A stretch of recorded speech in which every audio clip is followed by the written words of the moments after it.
안녕하세요. 반갑습니다. 한국 CS 마인드 교육센터 박정민 강사입니다. 저희 이번 영상 CS 리더스 관리사 CS 개론 6장 서비스 리더십에 대한 기출문제 분석 풀이 동영상 기출문제 풀이 분석 동영상 이렇게 얘기가 정답이겠죠. 자, 이거 가지고 하나씩 풀어보도록 하겠습니다. 1번부터 10번까지만 먼저 풀어본 다음에 다음번 영상에서 또 새롭게 추가를 하도록 하겠습니다.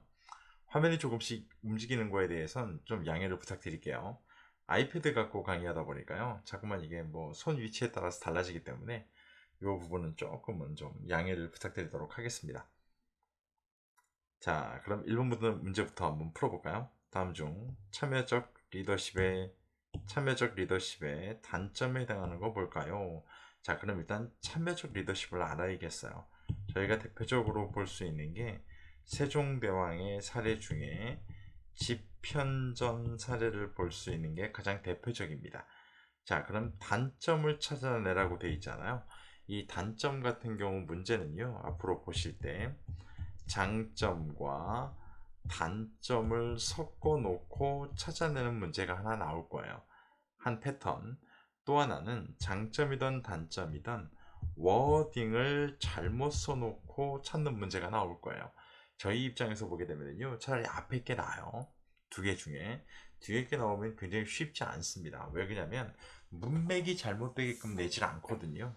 그러다 보니까 좀 주의를 해서 보셔야 될 문제 유형이기도 합니다. 자, 1번 조직 활동에 더욱 헌신하게 됩니다. 자, 장점이죠. 2번 자유로운 의사소통을 장려할 수 있다. 장점. 조직 목표에 대한 참여 동기를 증대시킨다. 장점. 참여를 통해 경영에 대한 사고와 기술을 익힌다. 장점이죠. 전부 다 장점이에요.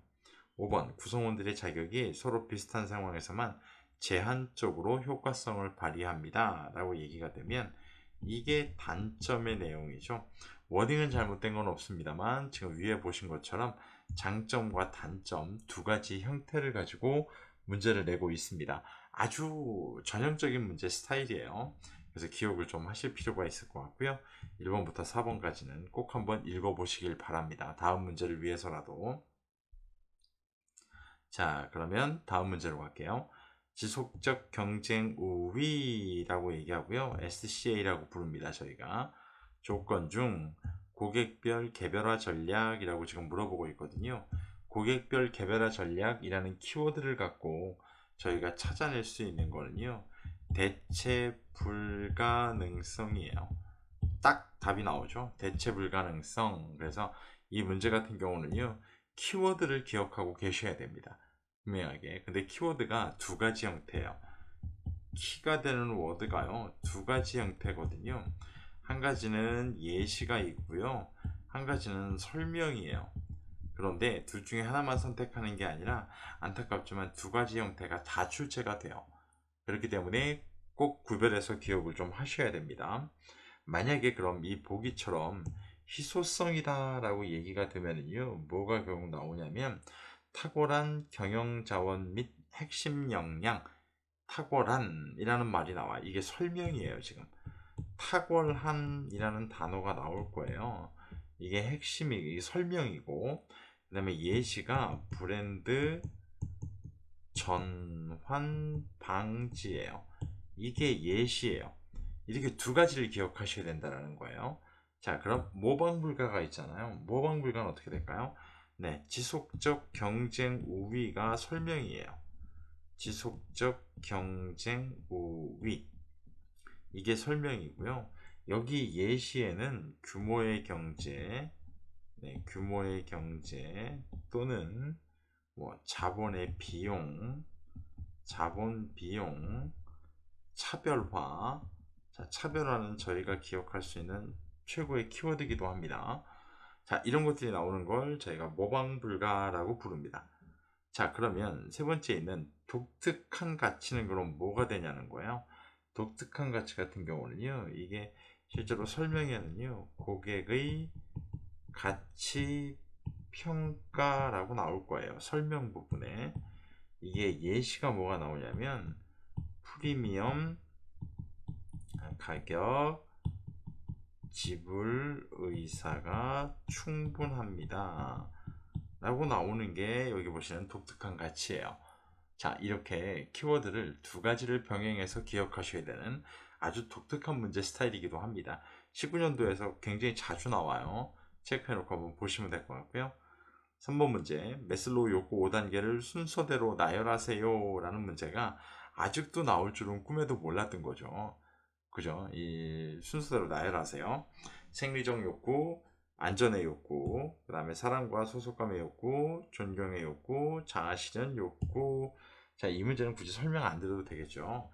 자, 사랑과 소속감에 대한 욕구를 저희가 다른 말로 소속의 욕구라고도 불러요. 소속의 욕구, 뭐 사회적 욕구, 뭐 소속의 욕구, 사회적 욕구라는 말을 더 많이 쓰겠네요. 사회적 욕구, 사회적 욕구라고도 불러요. 같이.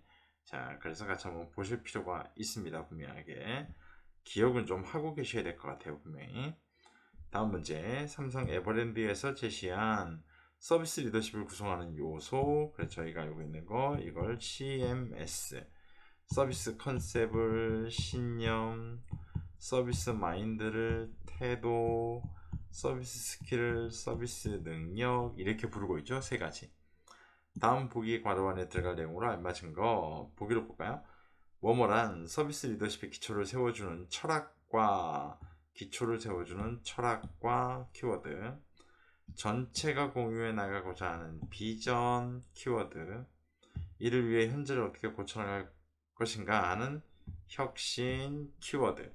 이 세 가지의 키워드로 보게 되면요, 저희는 뭘 유추할 수 있을까요? 세 가지 중에 유추할 수 있는 건 서비스 컨셉이었습니다. 이걸 흔히 저희가 서비스 신념이라고 불렀죠. 자, 세 가지 키워드 기억하시고 신념을 찾아내실 수 있으면 됩니다.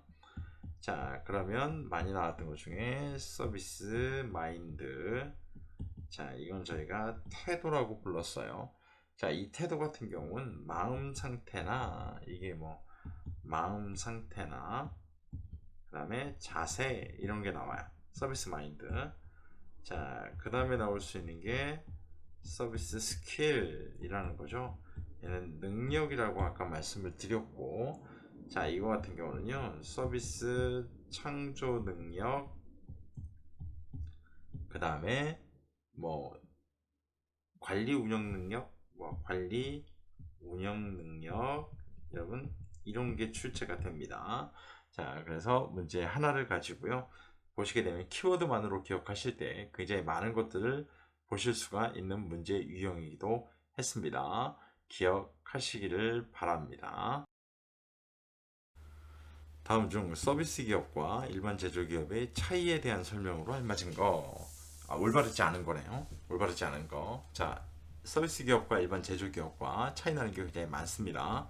첫 번째, 내부 고객을 우선적으로 만족시켜야 된다. 이거 흔히 저희가 알고 있는 내부 고객 만족이라고 부르죠. 맞는 내용입니다. 2번, 규모의 경제를 실현하기 용이하다. 자, 용이하다는 쉽다는 얘기잖아요. 그런데 서비스 특성 중에 비분리성이 있죠. 비분리성은 1대1이 성립된다는 얘기예요. 왜냐면 생산과 소비가 동시에 일어나니까요. 그래서 이때 문제가 생기는 게 뭐예요? 대량 생산을 할 수가 없어요 라는 게 문제점이잖아요. 그런데 여기 보면 규모의 경제라는 게 대량 생산을 얘기하는 거고, 실현하기가 용이하다? 그렇게 될 수가 없죠. 서비스는 2번이 잘못되어 있습니다. 고객 충성도 확보가 핵심입니다. 진입 장벽이 상대적으로 낮아요. 모방만 하면 되니까요. 수요의 변동이 심하다. 다 맞는 얘기입니다. 다음 문제. 다음 보기 괄호 안에 들어갈 학자 이름으로 가장 올바른 건 누굽니까? 세상 깜짝 놀라셨죠?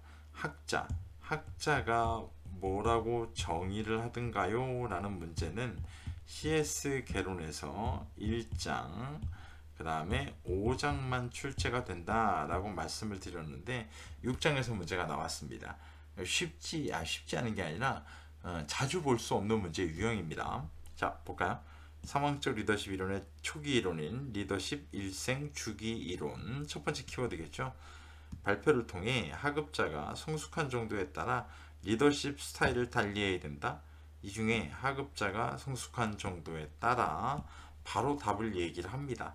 이렇게 얘기한 사람들, 네, 허쉬와 블렌차드죠. 블렌차드. 다 상황적 리더십 예시 모델로 나왔던 것들입니다. 허쉬와 블렌차드라고 딱 유추할 수 있는 문제 유형입니다.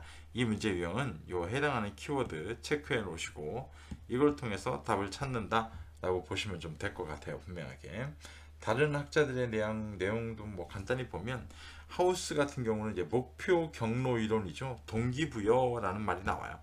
하우스 같은 경우는 뭐 대표적인 게 목표, 그다음에 경로 이론이라고 해가지고요. 키워드는 뭐가 나오냐면 동기부여라는 말이 나올 거예요. 하우스. 자, 그다음에 뭐 피들러의 상황 이론이라는 것도 하나가 더 있죠. 이건 누구한테 비중을 둔다?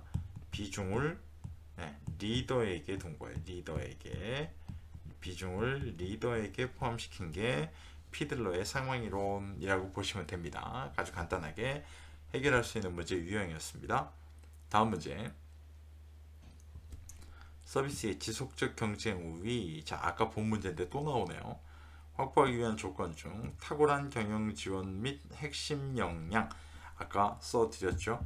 자, 이거 같은 경우 딱 떠오르는 키워드, 네, 희소성이었습니다. 희소성. 충분히 저희가 구별할 수 있는 문제 유형이었습니다. 분명하게. 그 다음에 뭐 독특한 가치는 프리미엄 가격 지불 의사 충분, 대체 불가능, 여긴 빠져 있네요.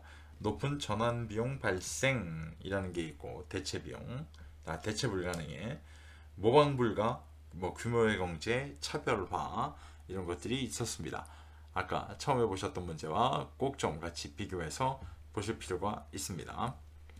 다음 문제. 알더퍼가 제시한 ERG 이론 중 인간이 존재하기 위해 필요한 생리적, 물리적 욕구로 메슬로우 욕구 5단계의 생리적 안전 욕구에 해당하는 게 뭘까요? 자, 이건 그림을 좀 그려볼까요? 그림을 좀 그려서 간단히 설명을 좀 드리면, 알더퍼의 ERG 이론은 메슬로우 욕구 5단계를 세 등분해서 짜는 겁니다. 그래서 맨 아래, 그 다음에 바로 위에 거, 이걸 우리가 E, 그래서 생존 욕구, 위에서부터 아래까지 이렇게 세 개 포함해 가지고요. 이걸 R, 저희가 관계 욕구, 맨 꼭대기 두 개만 갖고 이걸 G라고 해가지고요. 성장 욕구 이렇게 나누는 거예요. 그러면 문제에서 생리적 욕구와 안전 욕구에 해당하는 거 뭘까요? 자, ERG론에선 생존 욕구가 해당되겠습니다. 뭐 달리 어떻게 설명드려도 굉장히 뭐 쉬울 수밖에 없는 거고요. 생존 욕구 2개, 관계 욕구 3개, 성장 욕구 2개. 이 중에 제일 많이 나왔던 건 관계 욕구죠. 이 세 가지에 대한 거. 메슬로우 욕구 5단계 뭐가 포함됩니까? 또는 메슬로우 욕구 5단계 3개를 갖고 관계 욕구를 찾아내는 문제. 자, 다양하게 변화돼서 나올 수가 있기 때문에 꼭 한번 체크하고 보세요. 감성 리더십을 구성하는 요소 중 돈과 지위를 넘어서는 목표를 위해 일하려는 열정. 자, 첫 번째 키워드. 에너지와 끈기를 가지고 목표를 추구하는 성향. 두 번째 키워드. 이 두 가지 키워드를 보게 되면 저희가 떠올릴 수 있는 거 뭘까요? 네, 알고 계시는 동기부여입니다. 동기부여. 자, 이 내용 같은 경우도 한 번 정도는 좀 암기를 기반으로 하실 필요성은 분명히 있습니다. 그죠? 감성인식, 뭐 현실적 자기평가, 대표적인 게 뭘까요? 자아의식이에요. 그래서 뭐 그냥 쓸까요? 현실적